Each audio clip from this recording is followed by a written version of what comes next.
là dương mình học nét cho nên mơ cả tôn nó review pro tiền học phao nhé là lấy tiền học phao cái tra làm bài thế đấy dương tra sản phẩm kiện nét phần lớn thì rồi phần lập học phao từ tua ban tất rồi có sáng sai từ nơi ấy họ mà thiết họ phải có để ban chối atau bị chối ban tầm mán đồng bấy phần lất rồi có sản phẩm phần lất ông thì có cả mình chắc ấy cái này dương rồi từ học phao cứ dương rồi ông thiết có cả tầm tới bị sai từ nơi này vì sai từ nơi ông thiết có để bị chối bao bị chối ban chớn phần lất phao là tua ban cứ bao bị chối ban tích là phao tua ban cứ bán chắc sai cần nè chắc bây giờ thay dương trong ba mình tê e nghe này ta chia là tập phao môi để dương làm phân tụ này và phần té ta ca chung luôn rồi con dương này kia sạc sram đời tiền chắc rồi viên sạc sram riêng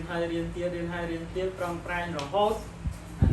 là tập phao này ca làm phân tụ con dương là tập phao nó cứ bán khổ này nè chắc tôi hỏi chắc cũng nhân mấy cam quên chứ bộ bế ở phao được chuyện gì lòng hạt này cứ miền bầm rạp thiên tập pì đế thì muối cứ người thiết tao được có thì còn mạnh thì tí người thiết còn cao đứng cứ còn mạnh thì tại cô đau rồi bỏ kế cứ khi trong rồi học sân thì kia rồi từ là pháo cứ kia rồi ông kia đấy ông kia đi mà ông kia đi này rồi đấy chắc ông kia đi đấy cứ chỉ mạnh ấy cái áo này đi hai thằng mangตัวbàn chắc mangตัวbán dương miếng còn vấn tế và sân là dương trao tăng từ làm khó để mà đang mangตัวbán tôi là người thì rồi chàng mang rớt thì từ tới mangตัวbán và sân là dương rồi để mangตัวbán thì áo ấy tại mang từ đây mày cả nhưng mang từ đấy cũng chẳng bạch tờ tế chắc nhưng mà chưa tốt tờ và cái ao mangตัวbán rất còn mang thì sao cái nâng xua cân đấy chắc dương miên này mong ngàn lời con ta bây giờ dương vào đâu dương mặt cứ chắc mặt từ đấy khi chăm bay từ đâu mặt từ đấy cứ từ vô chuẩn bị máu con nấm màu đã mặt đầu đấy cứ chăm từ bách từ miên chuẩn bị máu cứ nâng mắt màu ta mang máu chạy bầu vào mà một đi đi kể nào ta mô rồi bỏ ở kia đấy dương squatแต่ลงมันนี่คือบางปรับอีกทีเราอยู่บางปรับมันในองค์เทียบAบางเส้นอยู่ลงมันนั้นผมลองบอกแบบนี้ยืนสกอลมาบอกAแบบนี้แต่ยืนโรยกี่ถึงแต่ยืนโรโมเคยมีในไทยยืนกับแมนซิโรโมดีได้เนี่ยได้ทำไหม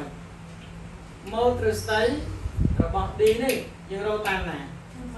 ตั้งสมัยค้าที่องค์เทียบเราจะcóจังยืนไอเซบันท่าไปยืนกันเลยเบอร์มีคุณโมในสมัยค้านี่ปีนี้สมาร์ทเนี่ยมาจังปีนี้สมาร์ทเนี่ยจังสมาร์ทคนแต่ดีปีนี้មានពាក់ព័ន្ធណាតែពាក់ព័ន្ធរវាង A ហើយនឹង B អញ្ចឹងបើយើងចង់ទាញសមីការ A និង B ស្មើគ្នាអត់ស្មើហើយបើលោកទីបានថា D ស្មើនឹង mol A ស្មើនឹង A ទៅលើបានធំណា mol A អញ្ចឹងយើងរក mol របស់ A ឃើញយើងក៏មានសិទ្ធិរក mol របស់ D នេះឃើញដែរតោះណាចឹងបើយើងចង់បានចំនួន mol របស់វាគឺយើងចាំបាច់ដឹងថាតើ mol របស់ D នេះពឹងលើ mol អីគេដែរបើយើងពឹងលើ mol របស់ A តើនៅខាងនេះមានទិន្នន័យឲ្យយើងរកបានអញ្ចឹងការរក mol គឺមានរបៀបច្រើនរបៀបមែនទេរកតាមកំហាប់រកតាមមាត្រឧស្ម័នរកតាមម៉ាស់អញ្ចឹងកាលណាយើងកំហាប់វាប្រាប់ម៉ាស់យើងរកតាមម៉ាស់ប្រាប់កំហាប់យើងរក mol តាមកំហាប់គេដល់ទុនទីបើប្រាប់មាត្រឧស្ម័នវេឧស្ម័នទៅលើវេដែលខាងពិសោធន៍ដែលគេឲ្យតែកន្លែងនេះគឺជា mol មួយដែលមានសម្រាប់ទីជាទៅតាម mol របស់ម៉ាស់ព្រឹស្ដីនិងម៉ាស់ពិសោធន៍ដែលយើងរកឃើញពីណាធំជាងម៉ាស់ព្រឹស្ដីធំជាងបើសិនតែคนឯងរកឃើញម៉ាស់ពិសោធន៍ឬក៏ម៉ាស់ទទួលបានធំជាងអាព្រឹស្ដីមិនដែរទេវាលើ100%គឺខុសប្រមាណនឹងខុសអញ្ចឹង ED តូចជាងឬស្មើម៉ាស់បាទតូចជាងឬស្មើនឹង100ប៉ុន្តែកម្រនឹងរកឃើញបាន100%ណាអញ្ចឹងលំហាត់ប្រភេទនេះយើងអាចចំណាំបានថាមានទី1អង្គទៀតប្រតិកគេឲ្យនិងម៉ាស់របស់អង្គទៀតប្រកាសគេឲ្យអញ្ចឹងយើងរក ED ឃើញតែលំហាត់មួយទៀតបើសិនជាគេឲ្យ ED គេ គេនឹងសួររកអីគេដល់យើងបាទគេនឹងសួររកម៉ាស់ទទួលបាននិងម៉ាស់ពីសោតអញ្ចឹងយើងប្រើរង្វាន់ដដែល AD ស្មើនឹងម៉ាស់ទទួលបានគុណនឹង 100% នៅលើម៉ាស់អីនៅលើម៉ាស់ទ្រឹស្ដីអញ្ចឹងបើយើងចង់បានម៉ាស់ទទួលបានអញ្ចឹងកូនគាត់จะទាញម៉ាស់អី AD គុណនឹង100សម្រាប់គុណ100គុណនឹងម៉ាស់ទ្រឹស្ដីចែកនឹង100តែអ្វីដែលយើងត្រូវរកម៉ាស់ទ្រឹស្ដីត្រូវតែរកដល់ដែរទោះបីជាគេសួរសំណួរប្រភេទណាដល់ម៉ាស់ទ្រឹស្ដីនេះត្រូវតែរកដល់ដែរអញ្ចឹងម៉ាស់ទ្រឹស្ដីត្រូវយកចំនួនម៉ូលគុណនឹងអីគុណនឹងម៉ាស់ម៉ូលជាឧទាហរណ៍លំហាត់នេះសមីការ A បូក B តែម៉ាស់ A ឲ្យអត់តែទិន្នផលឲ្យយើងអត់ឲ្យអញ្ចឹងគេប្រកាសជាសួររកម៉ាស់របស់ D នេះហើយអញ្ចឹងម៉ាស់របស់ D ទទួលបានស្មើនឹងទិន្នផលរបស់ D ដែលគេឲ្យគុណនឹងម៉ាស់ទ្រឹស្ដីរបស់ D ចែកនឹង100តែចំណែកម៉ាស់ទ្រឹស្ដីរបស់ D គឺត្រូវយកចំនួនម៉ូលទ្រឹស្ដីរបស់ D គុណនឹងម៉ាស់ម៉ូលទ្រឹស្ដីគុណនឹងម៉ាស់ម៉ូលរបស់ D ប៉ុន្តែម៉ូល D យើងរកតាមណានៅតែរកតាមសមីការពីអង្គធាតុប្រតិក A ដែលឲ្យយើងនេះបើសិនជាយើងមានម៉ាស់របស់ A យើងអាចរកម៉ូលរបស់ D បានតាមរយៈសមីការប៉ុន្តែមុននឹងទាញត្រូវមើលមេគុណរបស់វាទាំងពីរនេះស្មើគ្នាអត់មែនទេនៅកន្លែងនេះលោកគ្រូស្មើគ្នាអត់ស្មើអញ្ចឹងមកលោកគ្រូទាញបានថាម៉ូល D ស្មើនឹងម៉ូល A ដែលម៉ូល A ស្មើនឹងម៉ាស់ A នៅលើម៉ាស់ម៉ូលនេះ A ដោយសារម៉ាស់នេះស្គាល់ម៉ាស់របស់ A បាទលំហាត់នេះរៀងស្រួលប៉ុន្តែលំហាត់នេះដែលទៅតែបន្លំបាក់ដុតថ្មីទៅតែផលនេះគ្នាដែរប៉ុន្តែលំហាត់នេះថ្មីបន្តិចគេមានសមីការរបស់ A B ហើយបូកទៅបាន D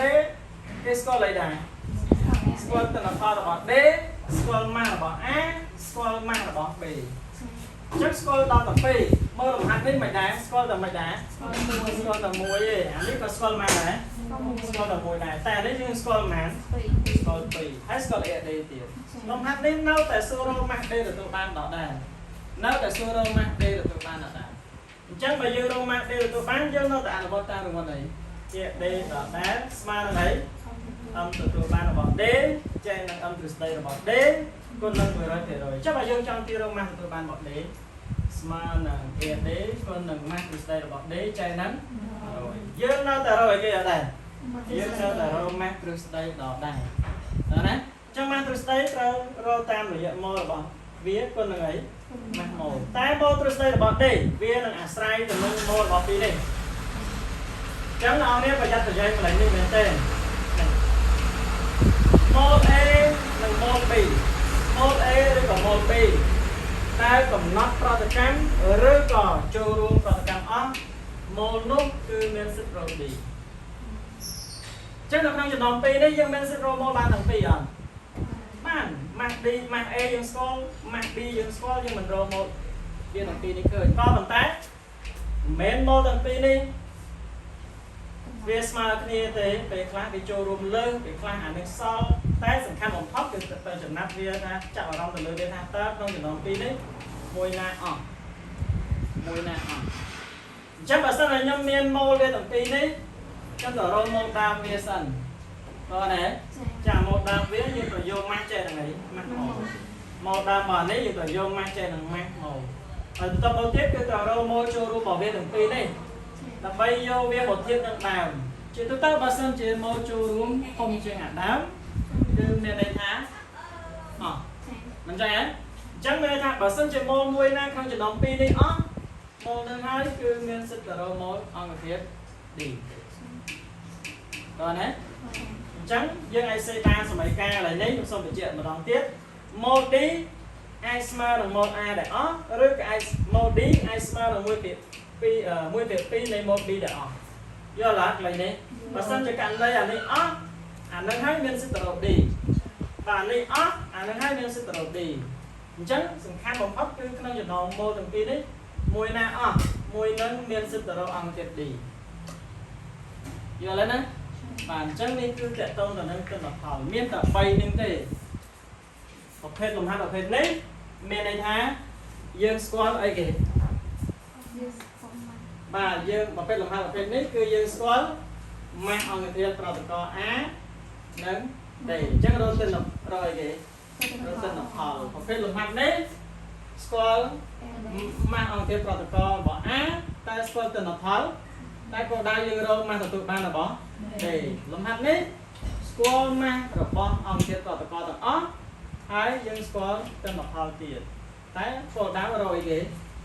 រកទិន្នផលរកម៉ាស់ទទួលបានរបស់ D ដដែលក៏ប៉ុន្តែត្រូវវិភាគសាម៉ូលនេះសាម៉ូលនេះលំហាត់នេះទៅតែចេញថ្មីទេ2025ចេញវាចឹងប៉ុណ្ណឹងសិនទេ